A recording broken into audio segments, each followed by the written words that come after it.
ایک لفافہ دیا گیا. اس لفافے کا مضمون یہ تھا کہ جناب سنا صاحب میں ایک موسیقی شہرت کہانی ادیب اور دانشور ہوں. آج سے 2 سال قبل آپ نے اپنی کسی تقریر میں آیت قرآن کے حوالے سے 12 اماموں کو ثابت کیا تھا.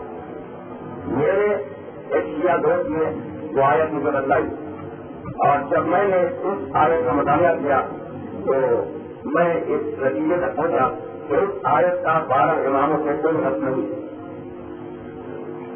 مجھے امید ہے کہ آپ اپنی تقریروں میں اس مسئلے کی وضاحت کریں گے جبکہ میں پابندی سے ان تقریروں میں شریک ہو رہا ہوں. یہ 2 دن قبل کا واقعہ اور آج پھر ایک لفافہ مجھے دیا گیا جو انہیں بزرگ کی طرف سے ہے جنہوں نے اپنا نام تحریر نہیں کیا. یہ لکھا ہے کہ میں ملکی شخصیت کا حامد ادیب ہوں. انہوں نے یہ تحریر کیا کہ جہاں تک میرے عقیدے اور میری فکر کا سوال ہے تو میں سلسلہ ہدایت کو منحصر سمجھتا ہوں فقط اجماع اور شورا میں. اس لیے آپ سے دوبارہ درخواست کی جاتی ہے کہ آپ آیات قرآن کی روشنی میں یا حدیث صحیح کی روشنی میں اگر 12 اماموں کو ثابت کر سکتے ہیں تو ثابت کریں. میں اس مقام پہ اپنے ان گمنام بزرگ دوست کو یہ پیغام دینا چاہتا ہوں کہ مجھے ان کا جو لفافہ موصول ہو چکا تھا اور میں کسی مناسب موقع کے انتظار میں تھا کہ جب موضوع کلام بڑھتے بڑھتے اس منزل پہ آ جائے تو اس مسئلے کا آغاز کروں. آج بھی میں ان کی خدمت میں فقط اتنا عرض کرنا چاہتا ہوں کہ ہم نے حق کے لیے 1400 سال انتظار کیا اور نہ معلوم اب تک اور انتظار کرنا پڑے. تو اگر چند ساتیں یا چند دن آپ کے لیے انتظار میں گزر جائے تو میرا خیال ہے کہ کوئی مراحلہ نہیں ہے. ممکن ہے کہ ہمارے سلسلہ کلام میں اجماع بھی زیر بحث آ جائے, شورا بھی زیر بحث آ جائے اور 12 اماموں کی امامت بھی زیر بحث آ جائے. کل جس منزل پر سلسلہ گفتگو کا اختتام ہوا تھا وہ منزل یہ تھی کہ قرآن مجید میں جب رسالت اور ہدایت کا آغاز کیا ایک مخصوص لفظ استعمال کیا, نظارت. نظارت یعنی ڈرانا, نون زال الف رے سے نظارت یعنی ڈرانا, انذار یعنی ڈرانا, نذیر یعنی ڈرانے والا. پورے رات میں اعلان ہوا انما انت منذر ولکل قوم ہاد, رسول تم ڈرانے والے اور ہم نے ہر قوم کے لیے ایک خاصی معجم کیا. سورہ احزاب میں اعلان ہوا یا ایھا النبی انا ارسلناک شاہدا ومبشرا ونذیرا, حبیب ہم نے تمہیں بہت سے منصب دیے لیکن ان میں ایک منصب یہ بھی ہے کہ تمہیں اس کائنات کو ڈرانا ہے. سورہ فرقان میں اعلان ہوا تبارک الذی نزل الفرقان علی عبدہ لیکون للعالمین نذیرا, بابرکت ہے ذات جس نے قرآن مجید کو نازل کیا اپنے بندے پر تاکہ وہ بندہ عالمین کے لیے ڈرانے والا بن جائے. سورہ یاسین کا آغاز کرتے ہوئے اعلان ہوا بسم اللہ الرحمن الرحیم یاسین والقرآن الحکیم انک لمن المرسلین علی صراط مستقیم تنزیل العزیز الرحیم لتنذر قوما ما انذر آباؤهم فهم غافلون. حبیب قرآن حکیم کی قسم تو رسولوں میں شامل ہے, صراط مستقیم پر گامزن ہے اور یہ ضرور ہے عزیز رحیم کی طرف سے نازل ہو رہے ہیں. کیوں لتنذر قوما, ہم یہ کلام اس لیے نازل کر رہے ہیں کہ تو اس قوم کو ڈرائے, لتنذر قوما اس قوم کو ڈرائے, ما انذر آباؤهم کہ جن کے آباء و اجداد کو ڈرایا نہیں جا سکا. فہم غافلون، اور وہ حالت غفلت میں اس دنیا سے چلے گئے. ان ساری آیتوں کے محاذ حقیقت رکھتے، لیکن اگر آپ ایک واضح کینوس پر اور واضح طور پر دیکھنا چاہے تو معلوم ہوگا کہ ہر نبی کو اور ہر رسول کو ڈرانے کا فریضہ دے کے بھیجا. سورہ بقرہ کان الناس امۃ واحدۃ فبعث اللہ النبیین مبشرین ومنذرین. ہم نے انبیاء کو بھیجا بشارت کے لیے اور ڈرانے کے لیے. اور پھر آگے بڑھ کے قرآن مجید نے ایک حدیث میں لکھا ان من امۃ الا خلا فیہا نذیر. کوئی ایسی امت نہیں ہے جس میں ہم نے ڈرانے والا نہ بھیجا ہو. ان من امت الا خلا فیہا نذیر. کوئی ایسی قوم اور کوئی ایسی امت نہیں ہے جس میں ہم نے اپنی طرف سے ڈرانے والا نہ بھیجا ہو. تو اب جتنے حامی آئے، جتنے ہدایت کرنے والے آئے، ان سب کا کام یہ ہے کہ وہ امت کو ڈرائیں. اور اب قرآن مجید کو اٹھا کے دیکھ لیں، ہر دوسری آیت یا ایھا الذین آمنوا اتقوا اللہ. اے ایمان لانے والوں اللہ سے ڈرو. تو نبی کا کام ڈرانا، امت کا کام ڈرنا. یعنی اس کے علاوہ کوئی کام ہی نہیں کہ نبی ڈراتا جائے، امت ڈرتی جائے. تو ابھی لانے مطلب اب ہمارے نبی کا کام یہ ہے کہ وہ ڈرائے، اور ہمارا کام یہ ہے کہ ہم ڈرتے رہے. تو ہم اسی طریقے سے ڈرائے، کیا افسانے کے ڈرائے، کیا تازیانے مار کے ڈرائے، کیا تلوار کے زور سے اپنی امت کو ڈرانے کی کوشش کرے. تو آپ کے لیے ذرائع کھلی ہے کہ ہمارے رسول نے ساری زندگی کروائے. ہمارے رسول نے اپنی پوری زندگی میں اپنے ناقے تک کو تازیانہ نہیں مارا. یہ رحمت للعالمین رسول اس نے پوری زندگی میں اپنی سواری کے جانور تک کو تازیانہ نہیں مارا. تو اب وہ کیا ہتھیاروں سے ڈرائے گا؟ اب وہ کیا تلواروں سے ڈرائے گا؟ تو منزل اور قانون یہ ہے کہ رسول کا فریضہ یہ کہ وہ ڈرائے، امت کا فریضہ یہ کہ وہ ڈرتی جائے. ڈرانے کے دو طریقے، ایک طریقہ تلوار سے ڈراؤ، اپنے اختلاف سے ڈراؤ، اپنی شاہی سے ڈراؤ، شو آف پاور کر کے ڈراؤ، حالت کر کے ڈراؤ. اور ڈرانے کا دوسرا طریقہ جس چیز سے ڈرانا مقبول ہے اس کی عظمت کو اجازت دے کے ڈراؤ.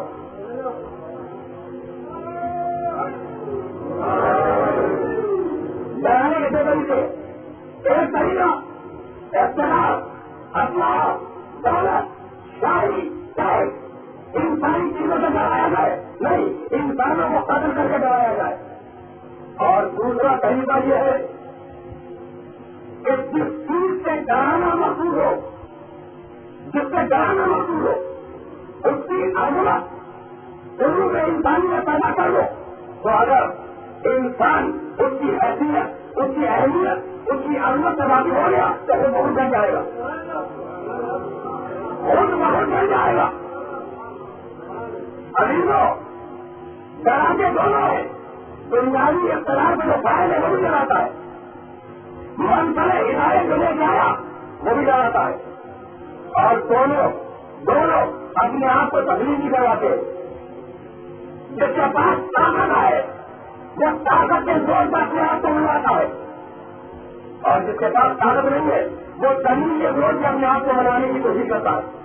ہم سبھی کی منزلوں کر رہے ہیں.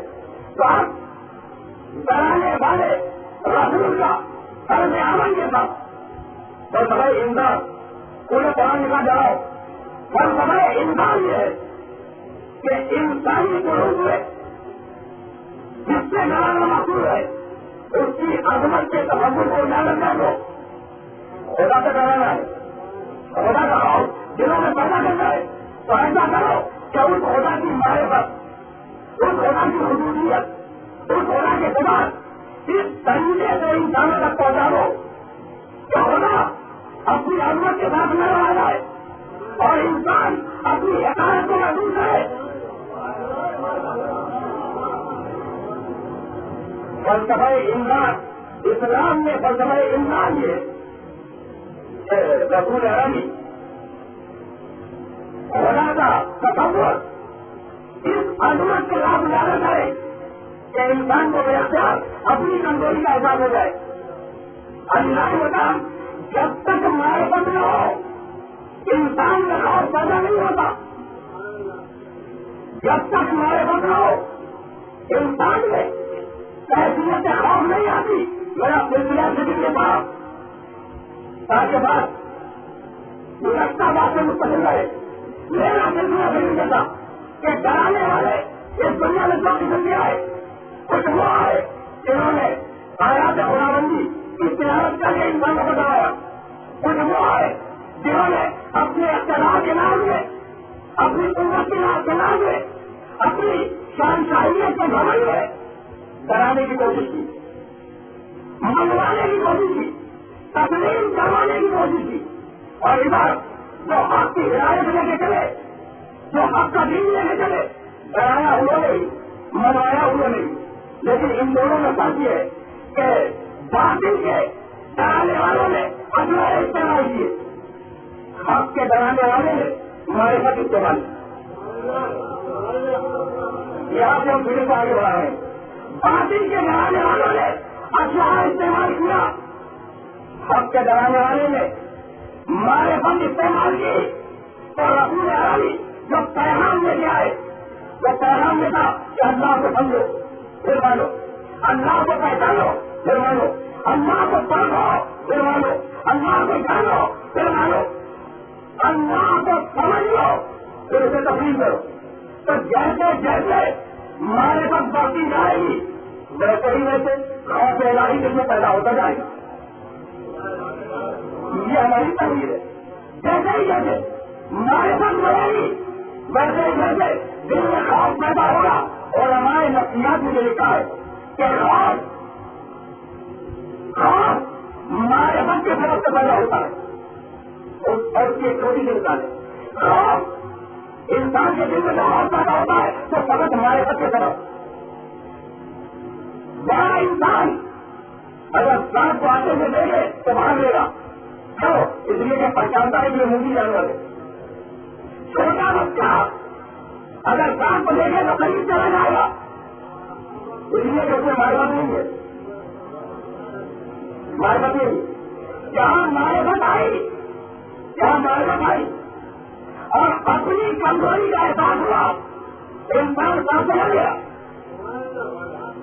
توجہ بنائے سب اس پہ جہاں بھی معرفت آئی سارے مقابل کی کہ میں صاحب ہے اور میں کمزور ہوں، مجھے اعتماد نہیں ہے اس کے مقابلے کا انسان لگ گیا. تو اب اصول یہ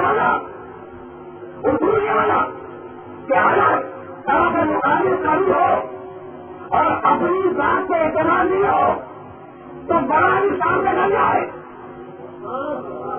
اور اگر طرف مقابل کمی ہو اور اپنی ذات سے اعتماد ہو تو بچہ کہلائے گا پھر بھی نہ جائے.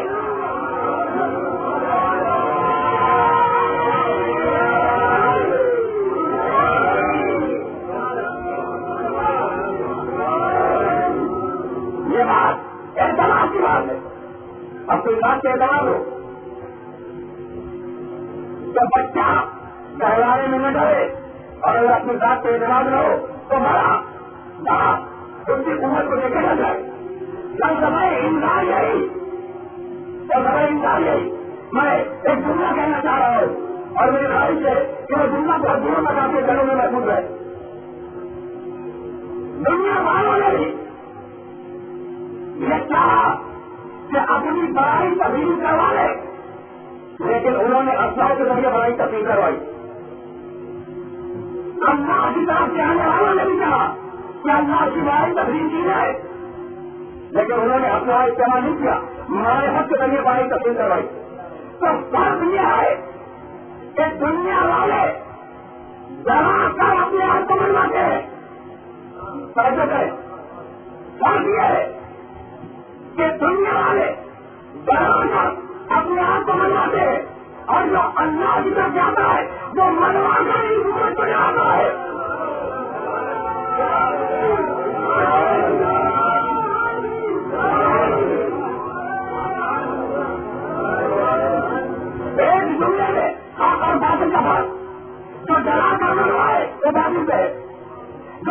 کے جو ہے وہ ہم سے جو دبا کر لگا ہے وہی بات ہے، جو منوا کر لگا ہے وہی آپ۔ اب رسول عالمی ہے آگے بڑھ کر اعلان کیا کہ ہم خدا کا تصور اور اس کی عظمت کو اجاگر کریں گے۔ آواز دی قولوا لا الہ الا اللہ تفلحوا، اللہ کو ایک مان لو نجات پا جاؤ گے۔ میں نے کل کی کسی تقریر میں کسی مقام پہ عرض کیا تھا کہ جب جملہ نبی سے شروع ہو تو اس کا مطلب یہ ہے کہ بہت سے شریک موجود ہیں۔ جب جملہ نبی سے شروع ہو تو اس کا مفہوم یہ ہے کہ بہت سے شریک کبھی تو نبی آئی۔ قولوا لا الہ الا اللہ تفلحوا، کہو کہ کوئی معبود نہیں ہے فقط ایک اللہ ہے۔ تو نبی نے جملے کو اس لیے شروع کیا کہ کہیں یہ کچھ بات میرے خدا کو بھی اپنے خدا جیسا میں سمجھ لے۔ جملہ نبی سے اس لیے شروع ہوا کہ کہیں یہ کچھ بات میرے خدا کو بھی اپنے خدا جیسا میں سمجھے، کہا کہ نہیں کوئی اللہ نہیں، کوئی معبود نہیں، اور وہ اللہ۔ تو رسول نے نبی کے جملے میں اللہ کا تعارف کرایا اور اس کی اسپیڈ یہ تھی، اس کے روح یہ تھی کہ نبی کا جملہ اس لیے شروع کیا گیا کہ کہیں کچھ بڑا اپنے بتوں جیسا خدا کا سمجھ لے۔ رسول نے خدا کا تعارف کرایا اور ادھر خدا نے اپنے رسول کا تعارف کرایا۔ وما محمد الا رسول، جملہ پھر نبی سے آیا، محمد تم نہیں آئے فقط رسول ہے، یعنی دنیا والے اپنے بنائے ہوئے رسولوں جیسا نہ سمجھے۔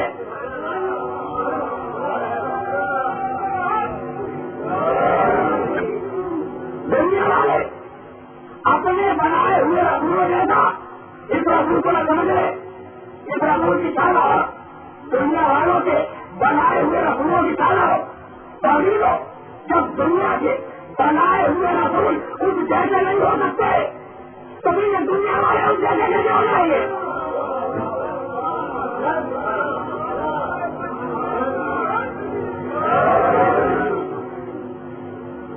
تعارف ہوا اور اس شان کے ساتھ ہوا کہ میرے پاس خدا ہے، میرا خدا ہے، لیکن تمہارے خدا جیسا نہیں۔ یہ جیسا مثلیت اسی نے گمراہ کیا، گمراہ اسی نے کیا۔ انما انا بشر مثلکم، میں تم جیسا بشر ہوں۔ قرآن نے کسی مقام میں کہا ہے سورہ بقرہ میں یضل بہ کثیرا ویہدی بہ کثیرا، بہت سے لوگ اسی قرآن کے ذریعے ہدایت پائے تھے، بہت سے لوگ اسی قرآن کے ذریعے گمراہی ہو جایا کرتے ہیں۔ قرآن نے کہا انما انا بشر مثلکم، میں تم جیسا بشر ہوں۔ دنیا والوں نے سمجھا کہ رسول پاک ہم جیسا بشر تھا، لیکن دنیا کی روح نہیں سمجھی۔ دنیا تو نہیں کہا انا بشر مثلکم، میں تم جیسا بشر ہوں، یہ نہیں کہا کہ تم مجھ جیسا بشر ہو۔ جملہ یہی ہے، میں تم جیسا بشر ہوں، تم مجھ جیسا بشر نہیں ہو۔ تو یہ مثلیت جو دنیا کے باہر میں آئی اسی مثلیت نے گمراہ کیا۔ امام محمد باقر علیہ السلام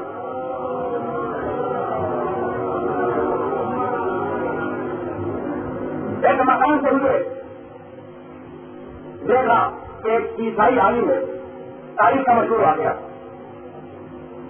ہزاروں اشخاص اس کے سامنے کھڑے ہیں اور وہ لوگوں کو ان کے پوچھے ہوئے مسائل کا جواب دے رہا ہے۔ ایک مرتبہ امام آگے بڑھ گئے، امام نے کوئی سوال پوچھا، عیسائی عالم اس سوال کا جواب نہ دے سکا، گھبرا گیا، کہنے لگا کہ تم کون ہو؟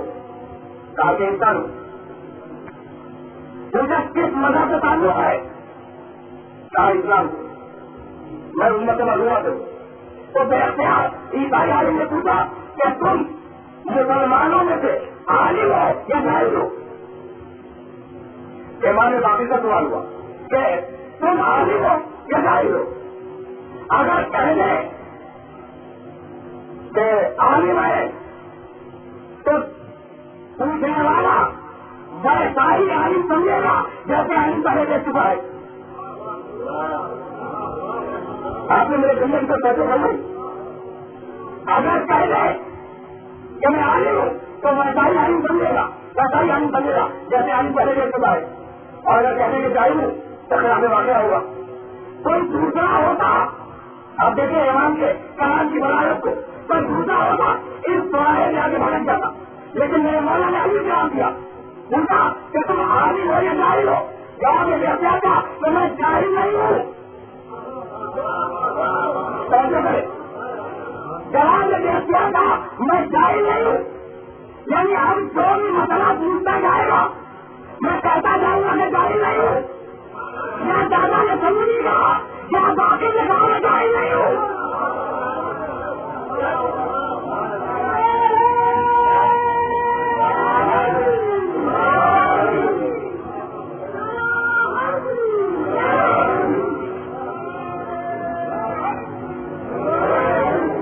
اگر میں عالم نہیں ہوں تو جیسے عالم لے چکا ہے, جیسے عالم لے چکا ہے ویسا ہی مجھے سمجھے گا. یہی مصیبت ہے اور اسی نے گمراہ کیا. مرد کو کیا خبر تھی کہ میدان میں کون آیا؟ وہ تو یہی سمجھا تھا کہ جیسے پہلے آئے تھے.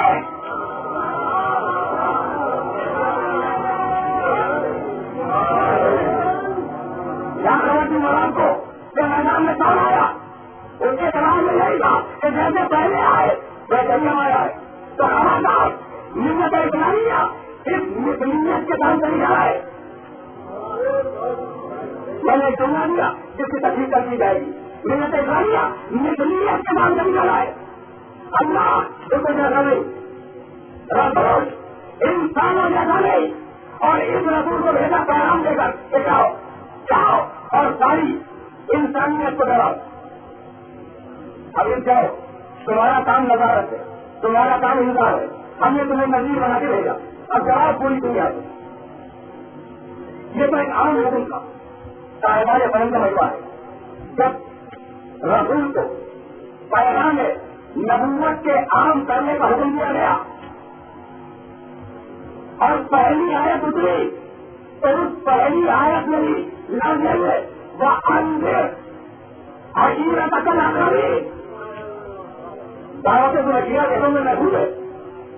وہ اندر عشیرت الاقربین, ابھی جاؤ اور جو تمہارے قریبی رشتے دار ہو ان سب کو جمع کرو, اور جمع کرنے کے بعد انہیں جواب دو. مقام فکر ہو, میں ظاہر ہے کہ پورا میرا ہیرا آپ کے سامنے بیان نہیں کروں گا, لیکن مقام انکار بیان کرنا چاہتا ہوں. ابھی فارم سے انکار کرو, جاؤ اپنے قریبی رشتے داروں کو. آگے کچھ نہیں, رسول نے علی کو بلایا اور کہا کہ علی پہلا کام تو یہ کرو کہ سارے بنی عبد المطلب میں جا کر یہ پیغام دے دو کہ محمد نے دعوت کی ہے, اور دوسرا کام یہ کرو کہ کل کے کھانے کا بندوبست کرو. کتنا احترام ہے محمد کو ابھی کی کمپنی پر.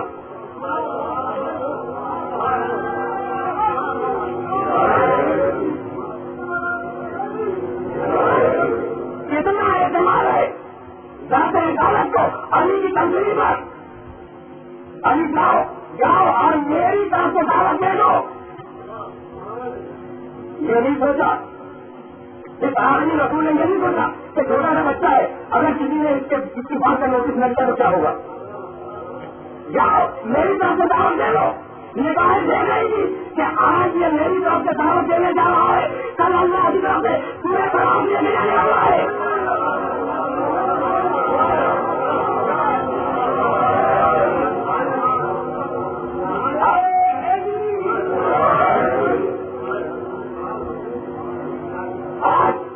یہ میری طرف دعوت دینے جا رہا ہے. علی جاؤ جاؤ اور دعوت دے دو سارے بنی عبد المطلب کو, اور علی کھانے کا بھی بندوبست کرو. علی نے دعوت بھی دی, کھانے کا بھی بندوبست کیا.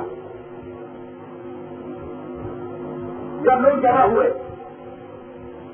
یہ طریقہ انکار ڈرانے کا طریقہ, کھانے سے بلا کے ڈرایا. جب لوگ جمع ہو رہے, کھانے سے فارغ ہوئے, تب رسول نے شاید اپنی زندگی کا مختصر ترین خطبہ دیا, اور وہ خطبہ یہ تھا جن جن حضرات سے کہا تھا تو رسیلہ کا گیا ذاکرین سے سناؤ یا مولین سے سناؤ یا ان تاریخوں میں بناؤ، ان سب کو متوجہ کر رہا ہے اس مقام پر. سارے لوگ اس مقام سے متوجہ ہیں. اپنی زندگی کا معتبر ترین حکم دیا کھانے کے بعد اور کہا کہ میں خدا واحد عادل کا پیغام لے کے آیا ہوں. دنیا کا خدمہ سنتے گئے فقط 3 دنوں کا خدمہ ہے. میں خدا واحد عادل کا پیغام لے کے آیا ہوں. مجھے اپنی تکلیف کرو، اس میں خیر دنیا بھی ہے خیر آخرت بھی ہے. خدا ختم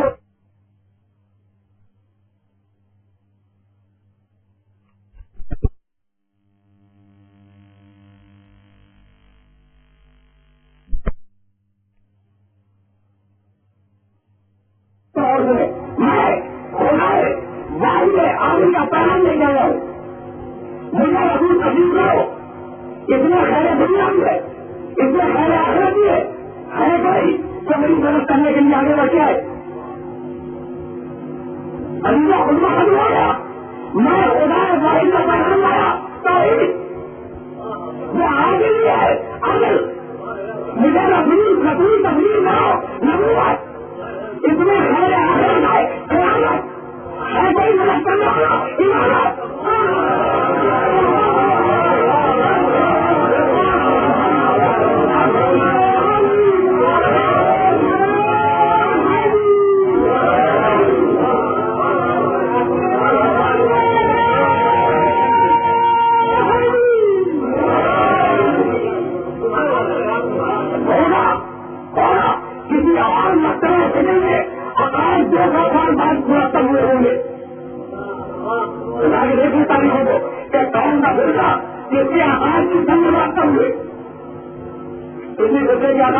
رسول کے انتقال میں 186 رمضان رکھتے ہوئے اسی جگہ کیا ہے انتقال رسول کے 195 رمضان مرتبہ مسلمان کیے گئے. واحد زندہ ہمارا زندہ ہے جس کا اس میں نہیں توحید عدل نبوت عبادت قیامت پہلی تبلیغ کا مجمع دیا گیا.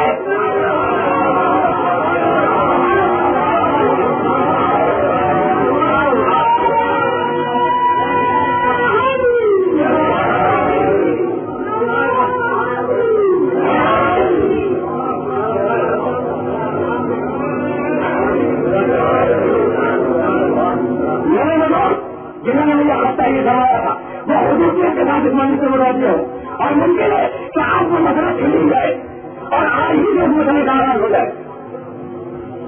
علی نے مجمع جمع کیا، علی نے مجمع جمع کیا اعلان نبوت کے لیے.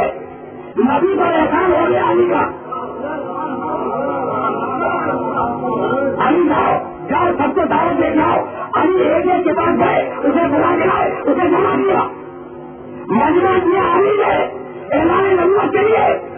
اور احسان شناسی یہ ہے کہ رسول مجمع جمع کرے.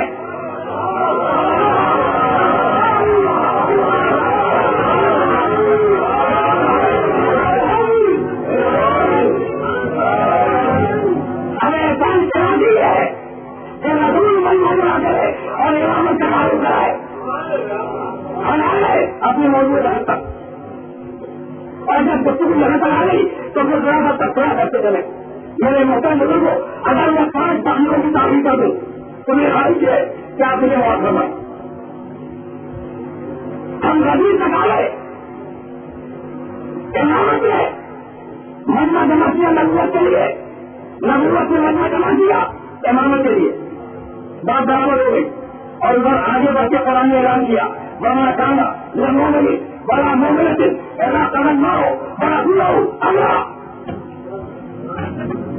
کہنے والے نے یہی کہا کہ جہاں تک میرا مطالعہ کام کرتا ہے تو ہمارے یہاں سوچ اور ذریعہ حاجی کے امتحان کا یا اجماع ہے یا شورا ہے. میرے پاس تو خطر اس یہی دلیل ہے. اور یہ قرآن نے کہا جہاں کھانا یہ مومن بڑا مومن کسی مسلمان مرد کو اور کسی مسلمان عورت کو یہ حق نہیں ہے کہ جب اللہ اور اس کا رسول فیصلہ کر لے تو وہ اس فیصلے کے خلاف بغاوت کرے.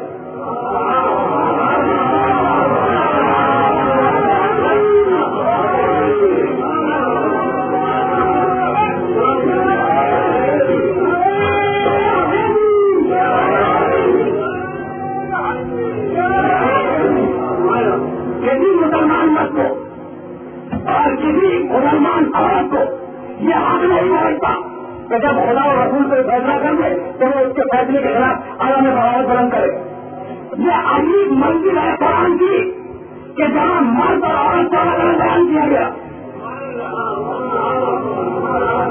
بنا کان مومن بنا مومن مسلمان مرد اور مسلمان عورتیں جب حکم نماز آیا تو یہی کہا کہ مسلمان مردوں پر اور مسلمان عورتوں میں نماز واجب ہے، کہاں مسلمانوں پر واجب ہے۔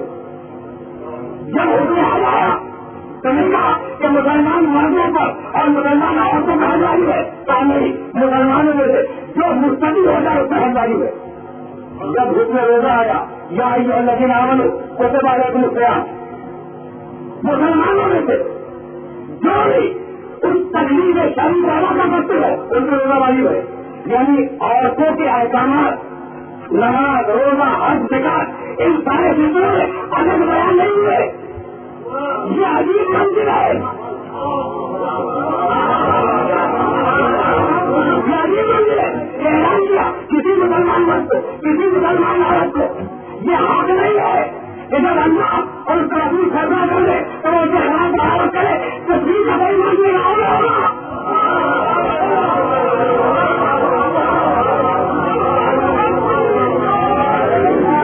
اب مجھے کیا معلوم کہ کہاں کہاں کے لوگ میرے حال ہوں گے، بڑے کے لوگ راج کے لوگ خیبر کے لوگ سندر کے لوگ کشمیر کے لوگ مہربان کے لوگ جمع کے لوگ۔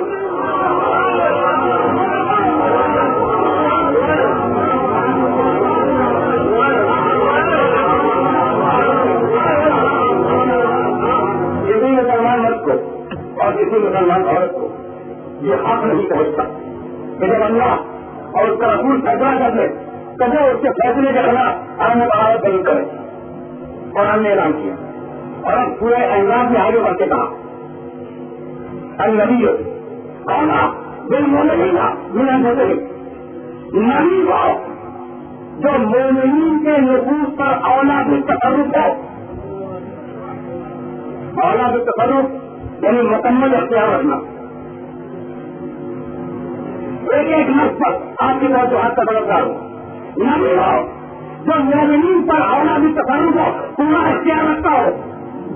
پورا اعلان لکھا نبی صاحب اختیار، پوری امت بے اختیار۔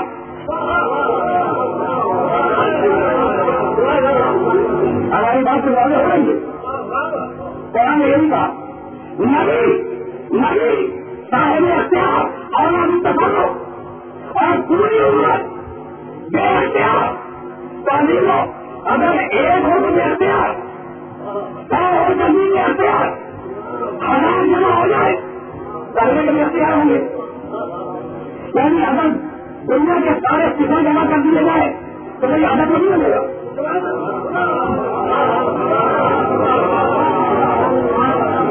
یعنی دلوں کو اگر لکھ کے چلے جائے تو دلوں رہے گا، عادت نہیں بنے گا۔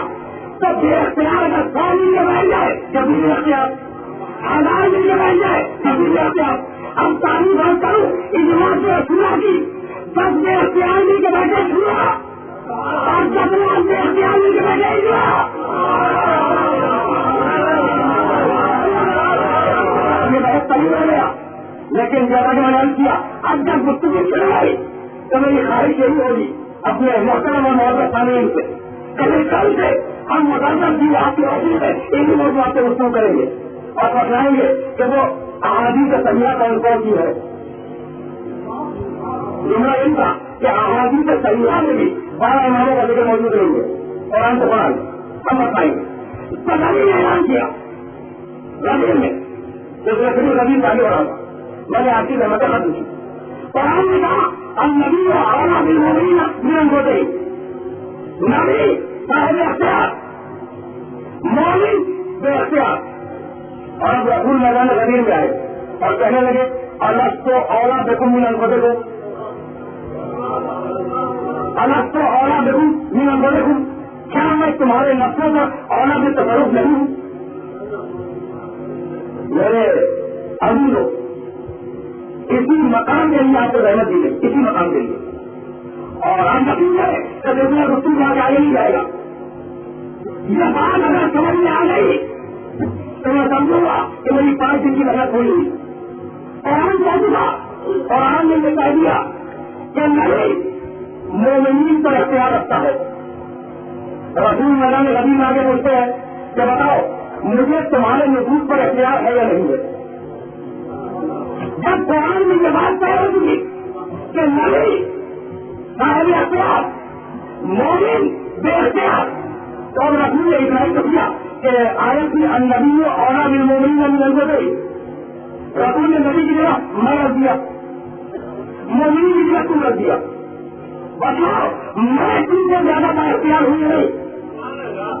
یعنی میدان غدیر میں فقط علی کی مولائیت کا اعلان نہیں تھا, بلکہ رسول نے پوچھا یہ تھا کہ آیا مجھے رسول مانتے ہو یا نہیں, اور آیا میں تمہیں صاحب ایمان سمجھوں یا نہیں.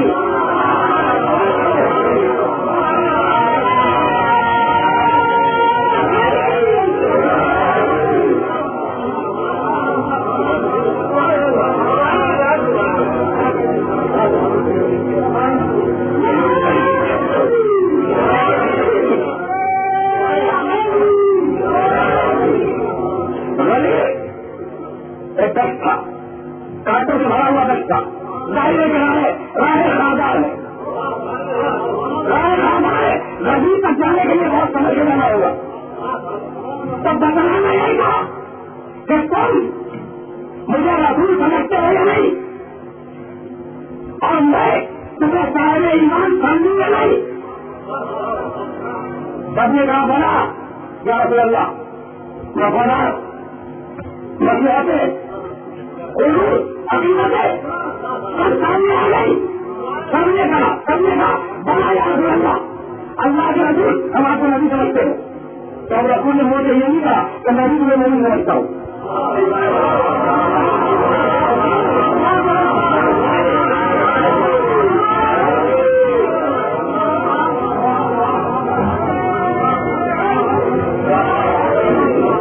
رسول نے اب مجھے یہ نہیں کہا کہ میں بھی تمہیں نہیں سمجھتا ہوں. نہیں, من تم تو مولا ہو. اب جو مجھے مولا سمجھے یعنی واقعی مانی ہو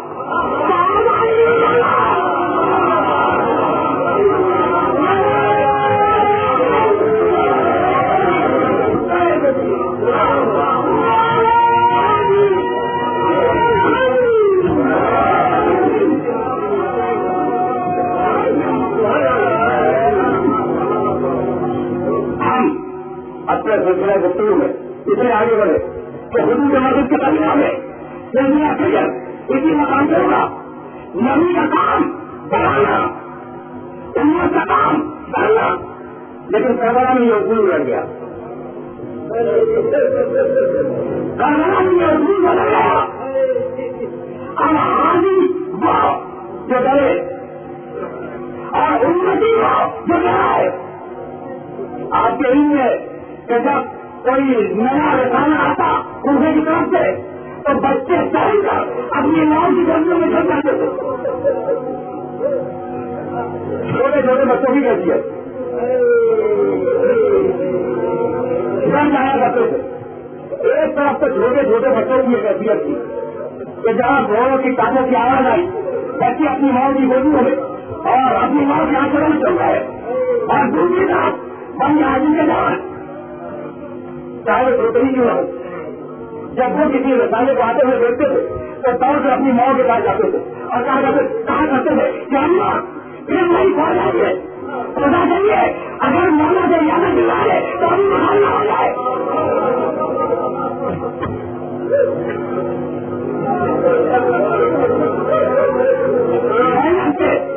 محنت کے جو چھوٹے چھوٹے نام تھے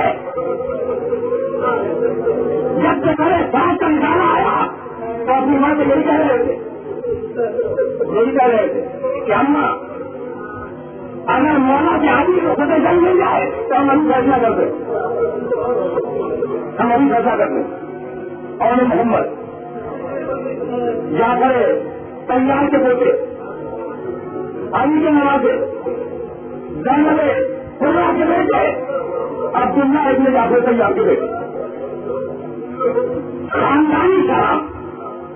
اب عبداللہ ابن جعفر تیار جناب زینب کے شوہر جنگ صفین ہے ابھی کی فوج کے نمبردار تھے، اور جب انہوں نے کام خلاف دی تو تعلیم کو جانتے گا ابھی نے سننا کیا کہا کہ کیوں نہ ہو جعفر تیار کی اولاد نہ ہوگی،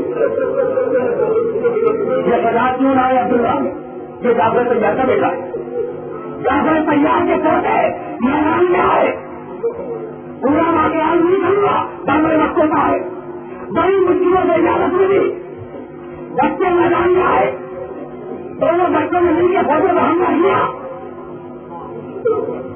فوجوں کو ہٹاتے ہوئے پہلے ساتھ میں کھانے تک پہنچے، ایک بھائی نے دوسرے بھائی کو آواز دی کہ بھیا آج تو میرے ساتھ زندہ بچے لانے لگا ہے،